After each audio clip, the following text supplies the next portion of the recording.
Right, well, we've got some cold salmon to have this evening, so I want to cook something now so it will cool down later, and I thought I would do something more interesting with potatoes and cauliflower than just steaming them and having them with mayonnaise. So I've got potato, cauliflower, half an aubergine. That was a very small cauliflower, and that's about that much of 2 potatoes. And this is 2 tiny onions. I've got some nigella seed, but this is what I have left now in my cupboard. These are the primary ingredients which would produce cumin and cardamom powders. Now, this is a mixture powder and it's not ideal, but that's all I've got. And then I've got 4 cloves of garlic and about a 2-inch piece of grated fresh ginger and 3 chilies. And we hope with this nice, remember this is my favourite type of tomato, we think with that we should make something that we would enjoy eating. So what I'm going to do, the interesting thing about the difference between Asian and Indian cooking is the Indians seem to fry and then add water, whereas quite frequently with the Chinese they boil and then fry. And although they're the same ingredients, they taste very different when you do that. So on this occasion, I'm using this particular olive oil because it's more robust, but it's, it's an oil. You could use clarified butter, you could use whatever you like. This particular dish will end up vegan, I think, which is most achievement for me, because it's quite difficult for me to do that.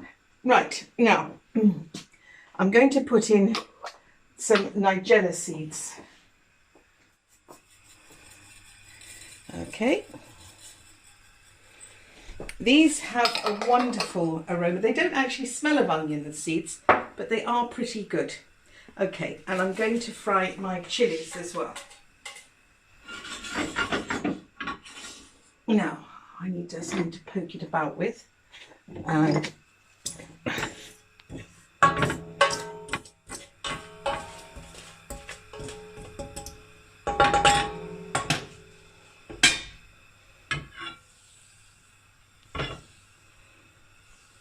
that's it. We're at temperature now. We're at temperature. And if you look, there's little sizzlings going on the sides. I don't want it to cook too hot because it ruins my oil, and I don't want it to cook too cold or my seeds won't really impart their fragrance. So, which is why the Indians use clarified butter, which is their ghee, because it will withstand a lot of fizzing. There you are. You've got little sizzlings going on, and that's absolutely ideal. Now, what I'm now going to do, I'm going to add all of the onion and stir it. This is a real cheat way of doing it, like all my recipes, because it's a lot quicker and a lot easier than all the stages that you're supposed to go through.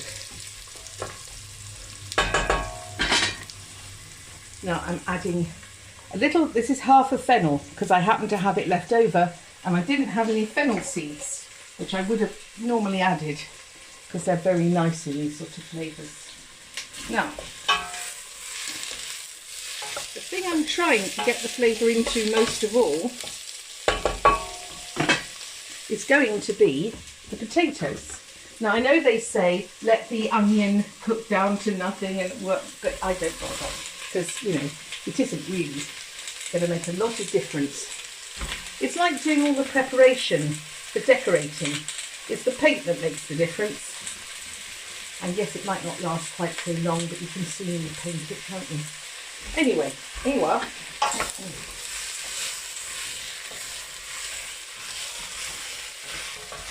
Now you can see it's covering. Now I'm going to add these powders, which are just a mixture. You could use any of your mixtures. It's not one of my favourites, which is why it was left really. And I'm taking out some of the coriander.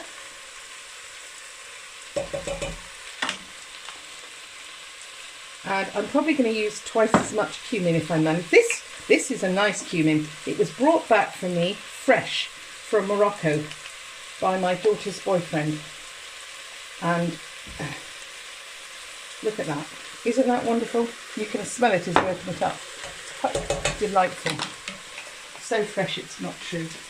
Now, what I'm going to have to do is stir it again.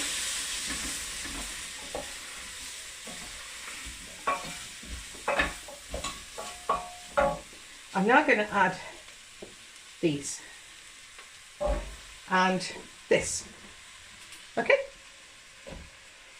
and this. This little device is brilliant. If you see one of these, snap it up.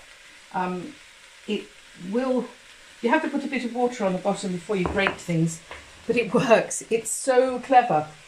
You can do berries with it, you can do nuts with it, but it's for small quantities, so it's perfect for little bits of spice. They sell it for garlic, but I use it for a lot of things, and it's small and handy, and if it ever broke, I suppose, well, I don't know, I'd have to go over and get another one. They come from the other side of France. Occasionally you see them in the marketplaces, but it is occasionally. Now, what I'm aiming to do now is to mix it, and you can hear it sizzling. Now, I'm not going to do anything clever now. I'm just going to add this tin, and that's it. I'm going to leave it to cook with its lid on, and then I'm going to let it cool down for this evening. I seem to have made rather a lot for two of us. Got that a bit wrong, didn't I? Well, it was all based around this cauliflower, and they come in a certain size. I should have really just cut a piece of cauliflower, but never mind. Now that should be enough liquid, if I turn it down to low, to cook it all.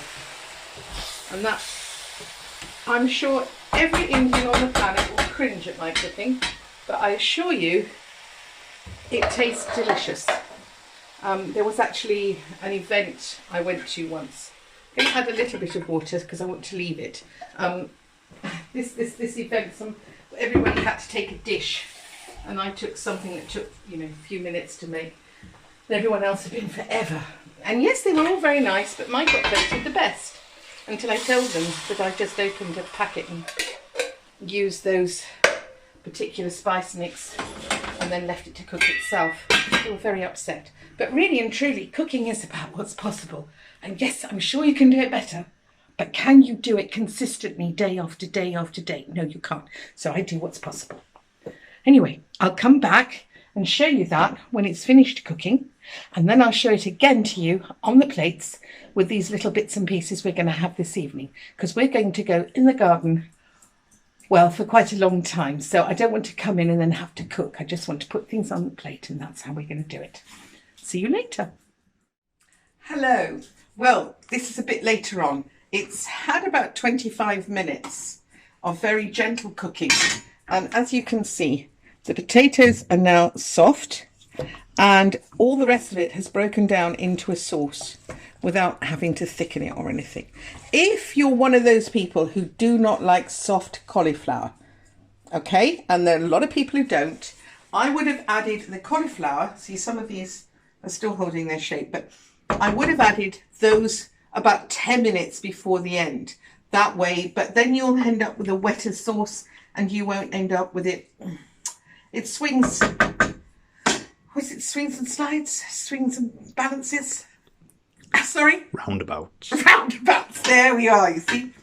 But as you can see, now, the other thing I want you to notice is these. These are continuing to lose their hotness into the mixture. If you don't want it too hot, take them out. If you don't mind it getting hot, leave them in. And the other thing is, don't forget that most people would have added salt, and you can add that at any point. I don't want the salt, so there you are. We'll leave it to get cold, and we'll eat it later on when we come back in again. Okay? Yes, I forgot, sorry. This is now cooling, yes, but I want to have some hard-boiled eggs with them. And you've probably not seen one of these. This is a It just shoves a pin up there. And the thing is that, can you see the shape of the egg? Well, there is at this end a little tiny air sac. And if you do that, you've made a hole in the shell so it can push out the air when it goes into the hot water. That will stop it cracking. You can do it if you're clever with the pin, but you can imagine I've stabbed myself in the past. This is a little clever little device, and it seems to do it for you. And I've had this 30 years. Maybe you can't buy them anymore, but you can do it with a little pin. That will protect it. The other thing about making hard-boiled eggs is that once you've cooked them, and it's about 12 minutes, something like that, to cook a hard-boiled egg, you take them out of the liquid that's hot and you run them under cold water. You soak them in cold water, and that stops that nasty black line around your yolk, and it keeps them looking pretty egg colour. Okay. Hello, we're back. We've finished in the garden. Now, this here is what's left over, and we'll be making, well, it's a nice thing to have over and over. Here it is. I've piled it up. These are 3 eggs because I only want about 1. The cold salmon, and this is a mayonnaise, and I've added the juice of half a lemon and stirred it thoroughly. In fact, I then shook it because I had an old one, and that will be very nice with that and with those, and this is nice with everything. But I have got some cress, and I'm going to just produce a bit of cress to go with it.